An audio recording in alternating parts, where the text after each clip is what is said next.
السلام علیکم۔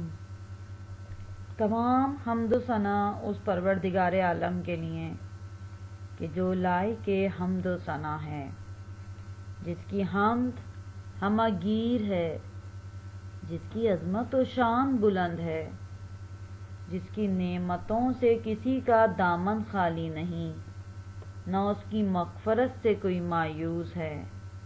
تمام حمد و ثنا اس پروردگار عالم کے لیے کہ جس نے حمد کو اپنے ذکر کا افتتاحیہ قرار دیا۔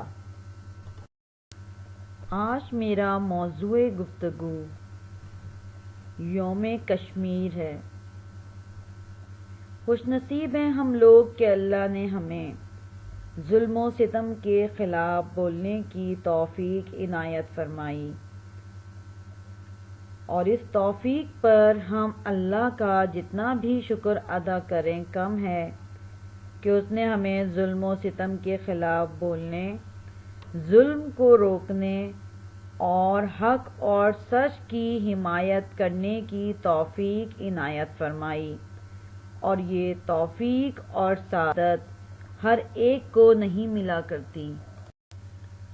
تاریخ کی روشنی میں دیکھا جائے تو تاریخ ہمیں یہ بتاتی ہے کہ 1846 میں انگریزوں نے ریاست جموں کشمیر کو 75 لاکھ روپوں کے عوض ڈوگرا راجا گلاب سنگھ کے ہاتھوں فروخت کر دیا۔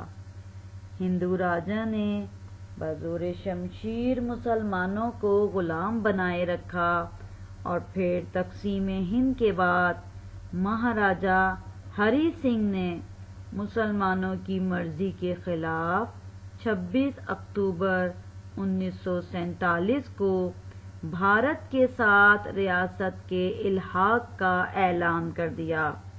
اس کے نتیجے میں پاکستان اور بھارت میں جنگ کا آغاز ہو گیا۔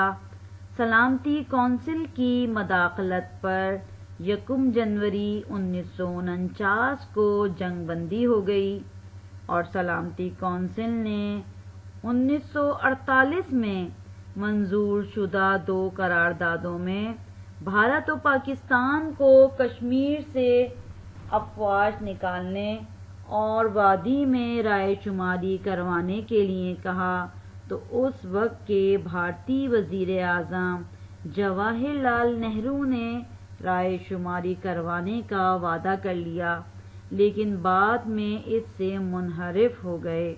کشمیر کا تنازع اب تک جاری ہے۔ کشمیر کو پاکستان کی شہرگ مانا جاتا ہے۔ کشمیریوں نے اپنے خون کے نذرانے پیش کیے، لیکن آج بھی کشمیری مسلمانوں پر ظلم و ستم کی انتہا ہو رہی ہے۔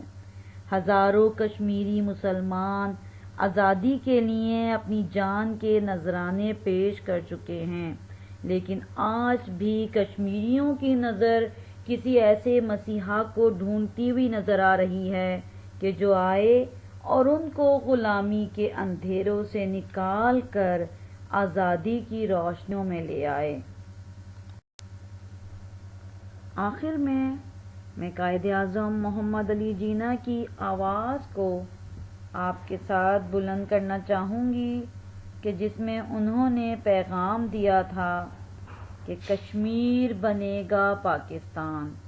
اسی لیے کسی شاعر نے کیا خوب کہا ہے کہ ابھی وطن کی تکمیل باقی ہے، کہ میری شہرگِ کشمیر باقی ہے۔ یوم یکجہتی کشمیر ہر سال 5 فروری کے دن پاکستان میں حکومتی اور عوامی سطح پر منایا جاتا ہے۔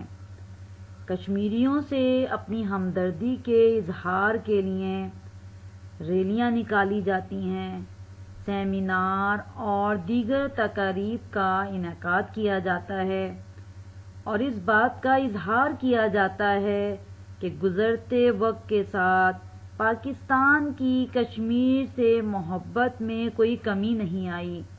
پاکستانی عوام کشمیریوں کو نہ کبھی بھولے ہیں نہ کبھی بھولیں گے، اور ہر سطح پر ان کی اخلاقی اور سفارتی حمایت جاری رکھی جائے گی۔ آج یوم یکجہتی کشمیر پر ہم غیر قانونی اور جابرانہ بھارتی قبضے کے خلاف جاری جدوجہد پر اہل کشمیر کو سلام پیش کرتے ہیں۔